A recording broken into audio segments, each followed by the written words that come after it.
Right.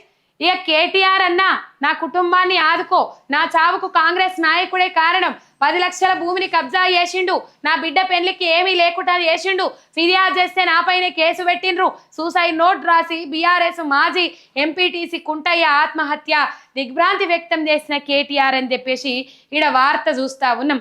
ఇది సిరిసిల్లలో జరిగిన ఘటన. ఈయన ఎంపీటీసీ, ఇలా ఒక ఎంపీటీసీకే రక్షణ లేదు, కాంగ్రెస్ నాయకుల చేతులల్లా ఒక మాజీ ఎంపీటీసీకే రక్షణ లేదు అంటే ఇక్కడ బీఆర్ఎస్ మాజీ ఎంపీటీసీకే రక్షణ లేదు, ఇక సామాన్య కార్యకర్తలకు రక్షణ ఏ విధంగా ఉంది, తెలంగాణ ప్రజలకు ఏ విధంగా రక్షణ ఉందో ఇక్కడ మనం అర్థం చేసుకోవచ్చు. మరణ వాంగ్మూలం న్యాయ వ్యవస్థ ముందు ఉంచి ఆయన పాపం బలిమికి జీవి తీసుకున్నాడు కుంటయ్య అనేట ఆయన కేటీఆర్ అన్న నా కుటుంబం ఆదుకో, నువ్వు నా కుటుంబాన్ని ఆదుకో కేటీఆర్ అన్న, వీళ్ళ నా భూమిని కబ్జా పెట్టిండు, నా బిడ్డ పెళ్లికి రూపాయి లేకుండా చేసిండు, రిటర్న్ కేసు పెడతామంటే నా మీదనే మళ్ళీ కేసులు పెట్టిండ్రు అని చెప్పేసి వీళ్ళ బలిమికి జీవి తీసుకున్నాడు ఆ కుంటయ్య అనే బీఆర్ఎస్ ఎంపీటీసీ, మాజీ ఎంపీటీసీ. ఈ కాంగ్రెస్ నాయకుల ఆగడాలు మితిమీరిపోతా ఉన్నాయి. సిరిసిల్ల కలెక్టర్ ఏం చేస్తాడు? సిరిసిల్ల కలెక్టరు ఎవరికి కొమ్ము కాస్తా ఉన్నాడు? ఇన్ని కబ్జాలు, ఇంతగానం అక్రమాలు జరుగుతూ ఉంటే, ఇన్ని మార్లు కంప్లైంట్లు వచ్చినా కూడా ఏం చేస్తా ఉన్నారు ఇలా? పాపం ఎంత ఆవేదన అది, ఎంత బాధ. నా భూమినే కబ్జా పెట్టి నా మీదనే రిటర్న్ కేసు పెట్టాలని చూసిండ్రు, నా బిడ్డ పెళ్లికి రూపాయి ఇయ్యల్లా. కుంటన్నా పెద్ద తప్పు పని చేసినవి. బతుకుండి పోరాటం చేసేది ఉండే, బతుకుండి పొట్లాట చేసేది ఉండే, బతుకుండి సాధించేది ఉండే. నువ్వు ఇయ్యాల నీ చావుతోనే అన్ని పరిష్కారం అయితే అనుకుంటే ఇలా నీ కుటుంబం రోడ్డున పడ్డది కదా. నువ్వు ఉన్నప్పుడే అన్ని ఇబ్బందులు పెట్టిన వాళ్ళు అంతో కొంత ఎదురు తిరుగుతావు, అంతో కొంత ఎదురు తిరిగి మాట్లాడతావు అని అనుకున్నోళ్ళే అనుకున్న ఆయన ఉన్నప్పుడే, నువ్వు ఉన్నప్పుడే అన్ని ఇబ్బందులు పెట్టిరి అలా నువ్వు కుటుంబాన్ని. నువ్వు ఇలా బలిమికి జీవి తీసుకుంటే నీ కుటుంబాన్ని ఇబ్బంది పెట్టలేరా? వాళ్ళకి ఇంకా ఈజీ అవుతుంది కదా. ఈ లత్కూరు పనులు చేసే దగాకోరు నాయకులకు, దగుల్బాజీ కాంగ్రెస్ నాయకులకు ఇంకా ఈజీ అవుతుంది కదా. నీ కుటుంబాన్ని ఇంకా ఇబ్బంది పెడతారు కదా. ఎందుకు ఇంత పని చేసి నవ్వుకుంటున్నా? రైట్. మొత్తం మీద ఈ పరిస్థితి. ఇక మన రేవంత్ అన్న నెంబర్ 2 నోరు మూయించిండు. ఎట్లా మూయించిండు? నెంబర్ 2 ఎవరో మనకు తెలుసు. కేటీది అరేది రేవంత్ రెడ్డి తర్వాత నేనే నెంబర్ 2 అని చెప్పేసి ఆ మంత్రి చాలా జాగాలలో చెప్పుకున్నాడు, ఓపెన్గానే చెప్పుకున్నాడు నెంబర్ 2 నేనే అని చెప్పేసి. ఆ నెంబర్ 2 నోరు మూయించిండి అలా రేవంత్ రెడ్డి. ఎట్లా నోరు మూయించుండు? సొంత నాయకుల మీద కేసులు పెట్టిపించుడు, సొంత నాయకుల మీద ఆరోపణలు చేపించుడు, సొంత నాయకుల మీద ఇలా కేసులు పెట్టిపించుడు, సొంత నాయకులను బజార్కిచ్చుడు, సొంత నాయకుల కబ్జాలు బయట పెట్టుడు, సొంత నాయకుల భూ కబ్జాలు బాగోతాలు బయట పెట్టుడు. ఈయన అనుచరులను వాడుకొని నెంబర్ 2 నోరు మూయించిండు. మొన్న స్థానిక సంస్థల ఎన్నికలు నెలాఖరులో అని చెప్తే ఫీలైన రేవంత్ రెడ్డి నువ్వెట్లా చెప్తావని చెప్పేసి పిసిసి అధ్యక్షుని మహేష్ కుమార్ గౌడ్తో మందలింపు కార్యక్రమాలకు దిగిండు. నెంబర్ 2 రోడ్ ఉన్నోరు ఇప్పుడు వాళ్ళ బలాబలాలు నిరూపించుకోవాలంటే 2 మార్గాలు ఉంటాయి. ఒకటి డైరెక్ట్ బరిలోకి దిగి ఆ ఎదుటి వ్యక్తి మీద పోరాటం చేసి గెలిచి నేను బలవంతుణ్ణి అని నిరూపించుకుంటారు. ఆ ధైర్యం ఎట్లా రేవంత్ రెడ్డి సార్ చేస్తలేడు. మరి ఇంకొకటి ఏంది అంటే దొంగసాటుగా దెబ్బతీసి కట్టప్ప రూపమెత్తి, కట్టప్ప లెక్క అవతారం ఎత్తి దొంగసాటుగా ఇట్లా కార్యక్రమం చేసి ఇలా ఆ నాయకులు ఎవరైతే ఈయనకు అడ్డు తలుగుతా ఉన్నారు అని అనుకుంటుండో, ఎవరైతే నా తర్వాత వీళ్ళకు ఎక్కువగా ప్రియారిటీ ఇస్తుంది అధిష్టానం అని అనుకుంటుండ్రో, ఎవరైతే సీనియర్ నాయకులు ఉన్నారో, ఎవరైతే సీనియర్ మంత్రులు ఉన్నారో వాళ్లకు ఇలా కుచ్చుటోపి పెట్టే ప్రయత్నం చేస్తా ఉన్నాడు రేవంత్ రెడ్డి ఇట్లాంటి కార్యక్రమాలతోని. ఈ మధ్య కాలంలో రైట్ అధిష్టానము ఒక నిర్ణయానికి వచ్చిందని అన్నారు. ఆ నిర్ణయం ఏంటంటే తెలంగాణలో ముఖ్యమంత్రిని మార్వాలే, ముఖ్యమంత్రి పనితీరన మంచిగా లేదు, తెలంగాణ రాష్ట్రంలో అంతా కాంగ్రెస్ పార్టీకి చెడ్డ పేరు తెచ్చిండు, ఆ ప్రభావం దేశం మీద పడతా ఉన్నది, జాతీయ ఎలక్షన్ల మీద పడుతుంది, కంపల్సరీ పడుతుంది అన్న నేపథ్యంలో ఇక్కడ నుంచి ఒక కీలక మంత్రిని పిలిపించుకొని ఇప్పుడు ముఖ్యమంత్రిని మారిస్తే ఏ విధంగా పరిణామాలు ఎదురు కాబోతున్నాయి మనకంటే, లేదు ఇప్పుడు ముఖ్యమంత్రిని మారిస్తే ఆగమైతుంది కథ, అసలుకే ఎసరు వస్తుంది. స్థానిక సంస్థల ఎన్నికల ముందు ఈ ముఖ్యమంత్రిని మార్చి కూర్చుంటే మనల్ని నమ్మేటోళ్ళు నమ్మరు, నిజంగా డజన్ల కొంది ముఖ్యమంత్రులు మారుతారు అని చెప్పేసి మనకే ఇప్పటికే ఒక అపవాదు ఉన్నది. ఆ అపవాదు నిజమైతుంది. స్థానిక సంస్థల ఎన్నికలలో ఎట్లా మనం ఓడిపోక తప్పడు, తప్పదు. ఇప్పుడు ముఖ్యమంత్రిని మారవాలంటే ఒక బలమైన కారణం చూపెట్టాల్సిన అవసరం ఉంటది. కాబట్టి స్థానిక సంస్థల ఎన్నికలలో మనం ఎలాగో బొక్క బోర్ల పడబోతా ఉన్నాం. ఈ బొక్క బోర్ల పడిన తర్వాత ఈ సాకు చూపెట్టి రేవంత్ రెడ్డిని మారవచ్చు అని చెప్పేసి ఆ ముఖ్య నేత సలహా ఇచ్చేస్తే స్థానిక సంస్థల ఎన్నికల తర్వాత ముఖ్యమంత్రి మార్పు అనే అంశాలు తెర మీదకి వచ్చినాయి. ముఖ్యమంత్రిని మారుస్తారని చెప్పేసి గట్టిగా అంశాలు వినబడతా ఉన్నాయి, గట్టిగా వాదనలు వినబడతా ఉన్నాయి.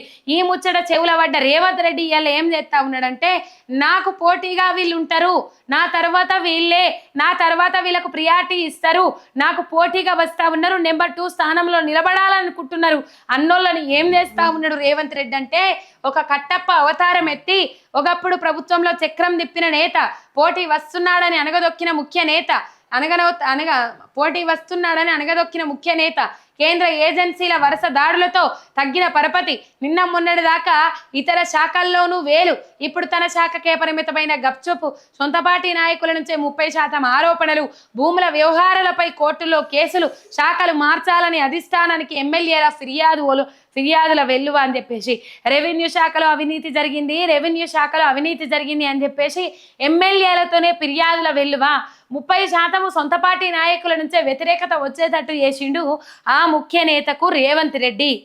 ఆ ముఖ్య నేత ఎవరో ఇప్పటికీ మీకు అర్థంగా అయి ఉండొచ్చు, పొంగిలేటి శ్రీనివాసరెడ్డి. ఇంకెవరు లేరు, దయాల్సిన అవసరం లేదు. ఈ వివరాలన్నీ చూస్తే ఆయననే, నెంబర్ 2 అని చెప్పుకున్నది కూడా ఆయననే.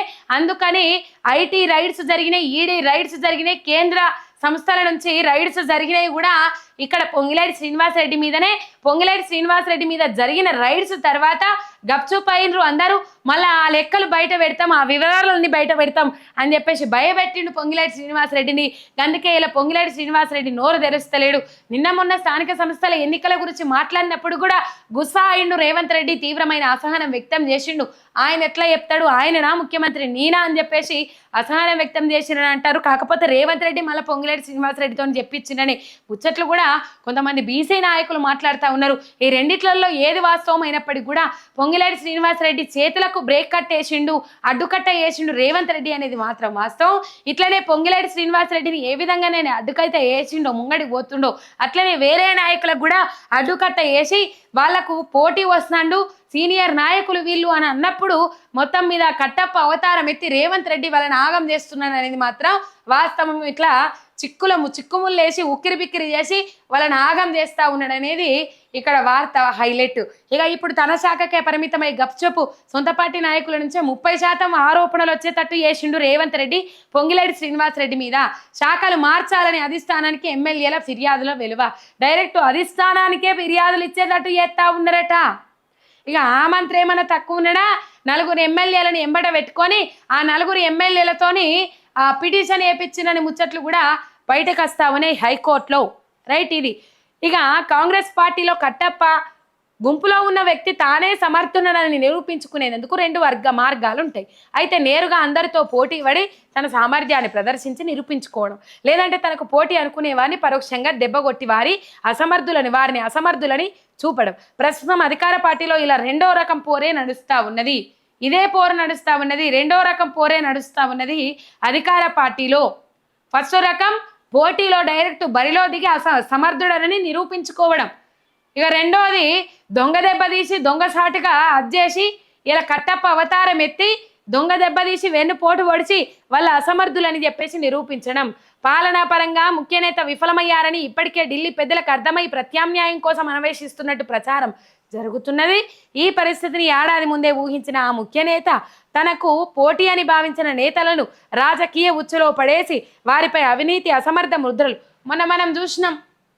4 మంత్రులకు గ్రేడ్లు ఇచ్చింది అధిష్టానం అని చెప్పేసి రేవంత్ రెడ్డి రిపోర్ట్ ఒకటి బయట పెట్టిండు. ఆ రిపోర్ట్ను చూసి ఊకున్నారా మంత్రులు?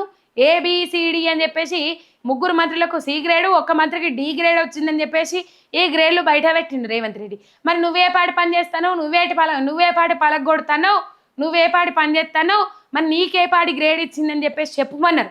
చెప్తే ఆ రిపోర్ట్ ఆడబోయిందో తెలియదు.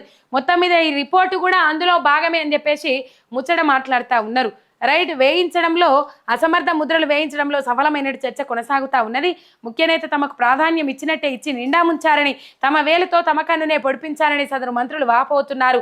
ఇలా సదరు ముఖ్య నేత రాజకీయ కుట్రలకు బలైన కాంగ్రెస్ ముఖ్య నేతల కథనాలు వరుసగా ఇట్లా రాబోతా ఉన్నాయి. మనం చూద్దాం.